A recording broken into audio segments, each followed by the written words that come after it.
শেষ ঠিকানার কারিগর মনু মিয়া। পরম দরদ আর অপার ভালোবাসা দিয়ে তিনি সাজাতেন মুসলিম সম্প্রদায়ের শেষ ঠিকানা কবর। কারো মৃত্যু সংবাদ কানে আসা মাত্রই ঘোড়ার পিঠে চড়ে খুন্তি কুদাল হাতে দূর দূরান্তে ছুটতেন মনু মিয়া। কিন্তু হঠাৎ গত 16 মে তার ঘোড়াটিকে হত্যা করে দুর্বৃত্তরা। এতে 67 বছরের প্রবীণ এই গোর্খদক মানসিকভাবে একেবারেই ভেঙে পড়েন। শনিবার সকাল 10টায় সেই সুখ নিয়েই নিজ বাড়িতে শেষ নিঃশ্বাস ত্যাগ করেন মনু মিয়া।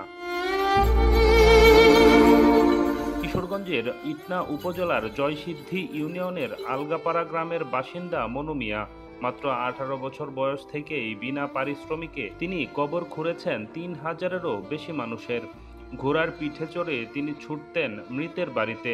এই কাজের জন্যই তিনি একসময় দোকান বিক্রি করে কিনেছিলেন প্রিয় ঘোড়াটিকে।